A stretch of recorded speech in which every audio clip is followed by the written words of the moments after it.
Hi guys, welcome back to my channel.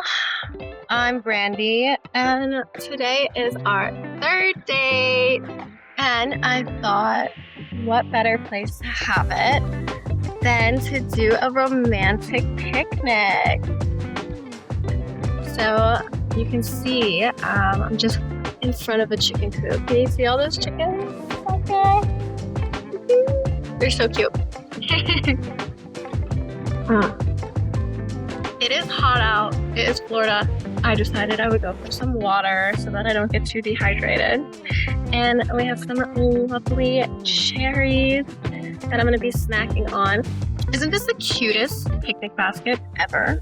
I just got it and it's so adorable.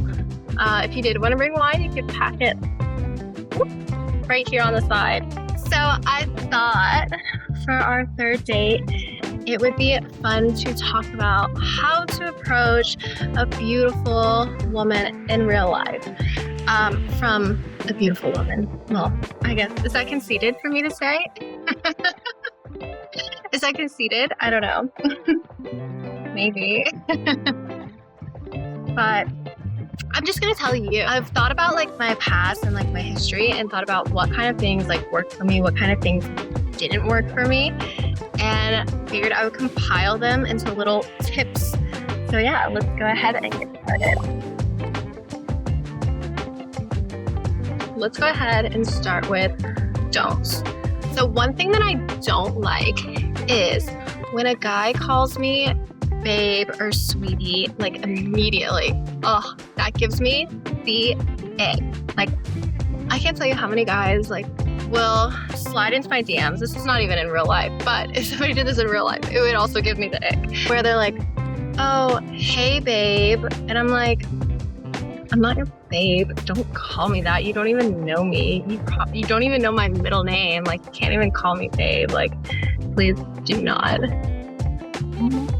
It just comes off as like super sleazy. And I feel like a lot of guys who do it feel like they're being all confident and like gonna swoon me, and it's like, stop, please don't. I remember once I was talking on a phone and I was taking a business call, and I was walking down the street and somebody tried to interrupt me during my business call, and it was with my agent.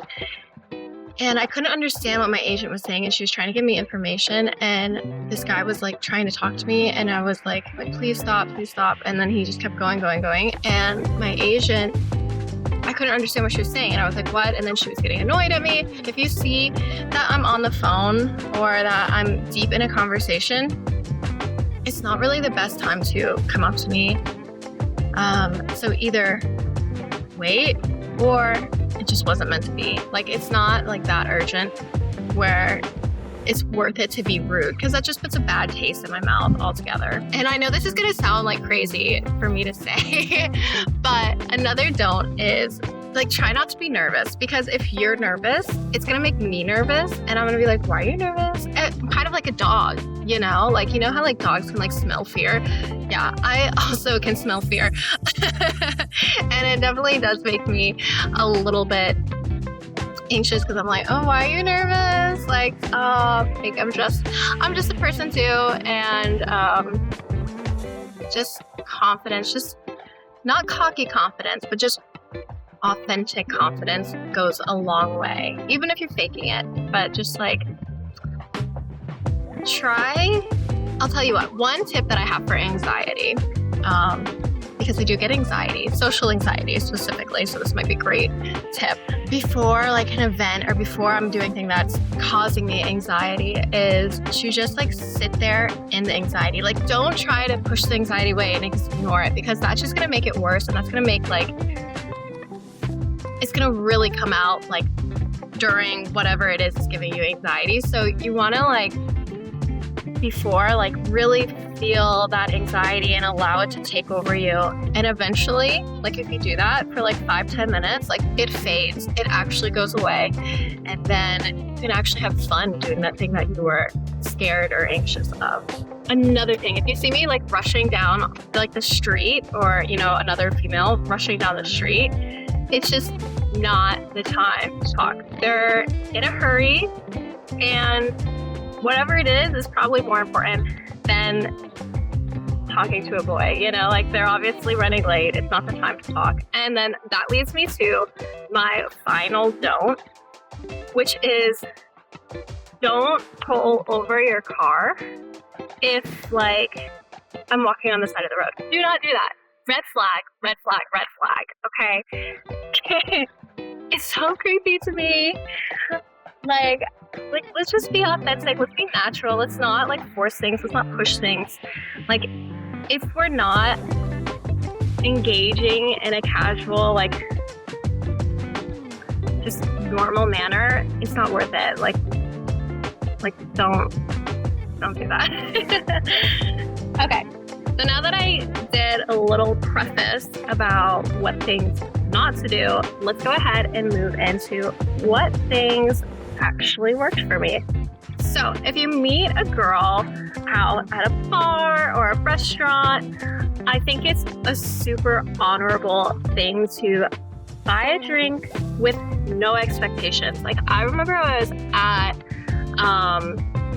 dinner and this table next to us bought our whole table a round of shots, and it was such a nice thing, and then trying to be like weird or creepy, and then the conversation just started to flow naturally between us because it wasn't forced, and it felt like a kind gesture and not a setup to just talk to us. Like, it felt like just a kind gesture, and if it goes somewhere, it goes somewhere, and if it doesn't, it doesn't, and that alleviates the pressure, and I think puts the ball in the girl's court, you know?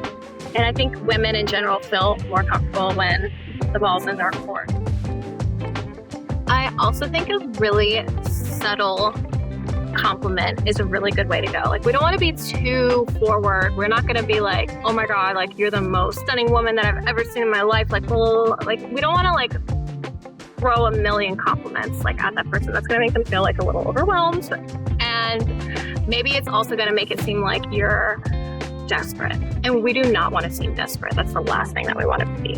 So I think a very subtle, confident compliment is perfect. You walk up to this girl that you see, maybe shopping, whatever, just randomly, at the grocery store, etc. And you walk up to her and you're just like, oh, I saw you from over there and I just had to say hi. And I just had to come and say hi. And then you can like just take casual conversation from there. Like, do you live in this area? Are you visiting, etc. And just go from there. And continuing on this, it's obvious that, you know, you're interested in me. So we don't have to say it like out loud, you know, like it's already obvious. We don't have to actually say it. And I think something like at the end of the conversation, like don't draw it on too long, you know, a couple questions and then go about like your day. But at the end of the conversation, it's perfect to ask like, oh, can I get your number so we can continue this later?